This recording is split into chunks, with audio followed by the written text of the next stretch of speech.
घराघरांमध्ये पाणी वाचतं. चांगलं गाव वसलेलं आहे.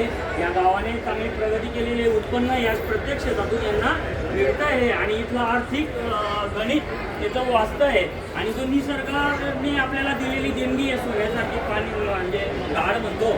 आणि इथल्या विहिरींचं पाणी पातळी मग इथे 200 फूटवर असलेलं पाणी पातळी ते 60 फूटवरच पाण्याची पातळी आहे. आणि अशा पद्धतीने शेवटी ते अडवल्यानंतर ते नदीला जेवढं पाणी जाईल, मग उदाहरण दिलं मी 5 लिटर पाण्याचं, तेच 5 लिटर पाणी जर मी आता इथे सोडलं आणि इकडे जर लावलं तर तिथे माझ्या हातात फक्त 300 मिली पाणी वाचेल आणि हे सर्व कुठे अडवलं जाईल आपण केलेल्या कामांमध्ये.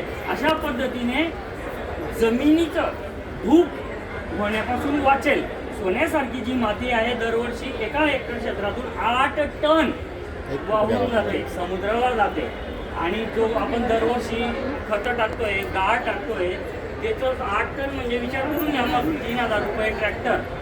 एका ट्रॅक्टरमध्ये 1-2 टन फक्त मावेल 20 क्विंटल माती.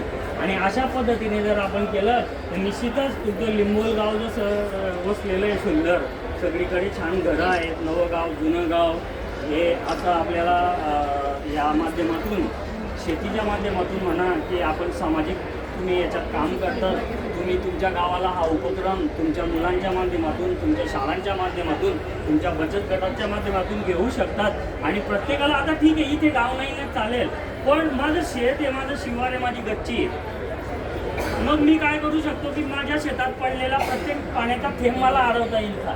शासनाची काही योजना आहे का? नसेल तर मी काय करू शकतो? एकमेकांच्या शेतात पाणी जातं, मारामारी होते, बांधावरून ते करायचं नाही. गच्चीवर पडलेला प्रत्येक पाण्याचा थेंब तुम्ही त्या पाईपातून घेऊ शकतात. आणि तुमची बोरवेल असो नसो एक हे करायचं की ते पिठांचा चुरा कोळसा वगैरे टाकायचा, त्याला बंद करून सांडपाणी नाही पडलेलं गच्चीवरच्या पाण्याचा थेंब पाईपने तुम्ही तिथे करू शकतात. सांडपाण्यासाठी बी तुम्ही टॉयलेटचे ते जुने खड्डे न करता साधा टॉयलेट केला आणि ते पाण्याला शोष खड्डा तयार केला, ते पण शुद्ध आहे. गटारीत ते वास जाणार नाही. 2 खड्डे करायचं, एक पुरून द्यायचा, 4 महिन्यानंतर दुसरा जिवंत करायचा. आणि ती जी आपल्या याच्यातून निघालेली माती आहे खत रूपाने आपलं स्वतःचे टॉयलेट तुम्ही हाताने वरून घेऊ शकता. माती 100% माती तयार होते आणि ते ह्युमस आहे, ते खत आपण गाईच्या शेणाला हात लावतो, ते लावतो, ते प्युअर आहे.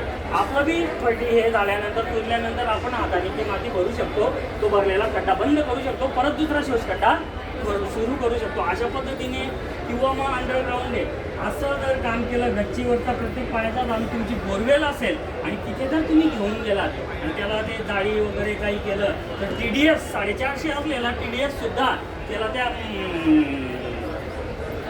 जे दोरे आहे आपल्या खाटपिण्याच्या नारळापासून त्या बनवलेला त्या दोऱ्यांचं हे गेलं छिद्र तयार करायचं, ते पाणी जर तिथे ड्रेन म्हणजे छिद्र का करायचे त्या बोरवेलला की ते घाण माती वगैरे जायला नको बोरवेलला तसं पाणी. तर तुमचा TDS तुमच्या ते जे आहे फिल्टर त्याच्यापेक्षाही चांगला आहे, तो कोणालाही स्टोन होणार नाही, मूतखडा होणार नाही. अशा पद्धतीने आपणच स्वतः आपल्यासाठी पाणी, आपल्या पिढीसाठी पाणी आणि पिढीसाठी जमीन वाचवू शकतो. अन्यथा ह्या जमिनीवर सिमेंटचे बंगले उभे राहतील. वीजची रास आपली वारावारी असं जर केलं तर वीजची रास आपल्याला 30वर घेता येईल. अवकाळी आपल्याला काय येणार नाही, अवकाळी आपल्याला पाणी म्हणजे जे केळीच्या बागाच्या बागा उद्ध्वस्त झाल्या मागच्या 3 दिवसापूर्वी रावेरमध्ये आलेला तोंडाचा घास संपवला गेला. हे आपण आपला सातपुडा ओका करून टाकलेला आहे, बरोबर.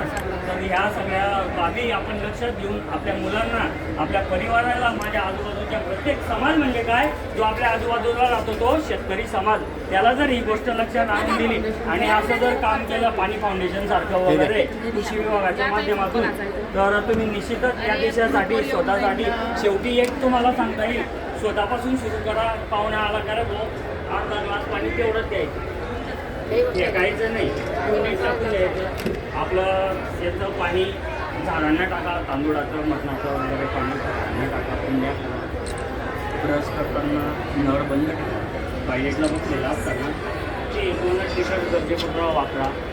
परत गाडी करताना त्यांना सांगायचं बंद करा, मुलांकडे काही गोष्टी द्यायच्या नाही, पाणी ना सर्व तुम्ही बचत गटाच्या माध्यमातून जागृती निर्माण करा, आम्हाला तिथे बोलवा, आमचं शासन कृषी विभाग तिथे येईल.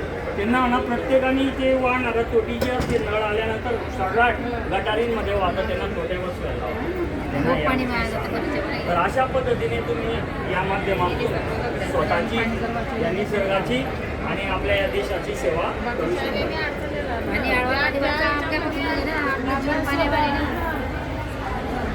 धन्यवाद.